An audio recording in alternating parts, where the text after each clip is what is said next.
What's up, everybody? Patrick Hickey Jr. here, editor-in-chief of ReviewFix.com, and welcome to When Tough Guys Rule the Cinema. This week we will be discussing The Omega Man, starring Charlton Heston, Anthony Zerbe, and Rosalind Cash.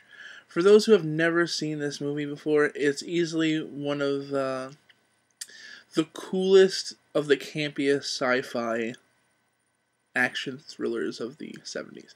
Released in 1971, Boris Sagal directed it, and it feels like a Don Siegel, Clint Eastwood ass-kicking movie with sci-fi elements. It's got that really cool music score. Whenever there's a fight, it's like dun dun dun dun dun dun dun, it's totally 60s, but at the same time, it's just a super cool movie that at times takes itself too seriously, but has all of the elements of a great action film, yet engrosses you in a world that is extremely sci-fi. The movie is based on the book I Am Legend by Richard Matheson, and unlike some other movies that were based on the book, this is probably one of the best, besides the one with Will Smith. The one with Will Smith was fantastic, but this film is probably the second best film adaptation of the book, just because it doesn't it doesn't try and play with the ideas that made the book so strong. So I mean, Charlton Heston is an ass-kicking machine in this film. There's just so many lines throughout that he's just like, in the beginning of the film, he kind of screws up his car, he gets a flat, and he goes to the used car store, used car salesman. Obviously, there's nobody there because he's one of the last people left on Earth that's not a vampire or a member of the family, they call it in this movie, which is basically a group of people that have been mutated, and they're essentially like vampires because they can't go out during the day. And he's having an imaginary conversation with the used car salesman.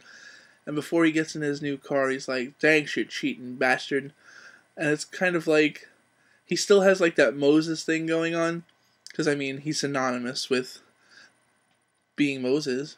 So he's just so tough yet so cool and charismatic, and at the same time, he needs a female character to kind of put him into perspective and to kind of settle him down, and and kind of give the story more depth.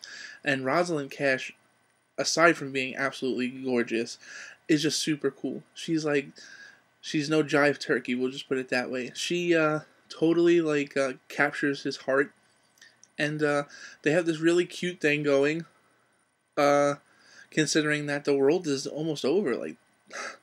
The world is a wreck, and there's a fight going on, and the way it all ends is kind of sad in a way, but it ends very much like a Romero film would end. Just, the world's a piece of crap, and things like this happen, and there's no reason why there should be a happy ending. So there isn't. But in the end, the human race continues on, and it's because of Heston and his character, obviously, that it does, and because of that, The Omega Man ends up being a really great throwback film that has so many great elements in it that has aged very, very well and can be enjoyed by someone that's a fan of George Romero's work, or somebody that's just looking for a good movie that's not exactly like everything else that's out.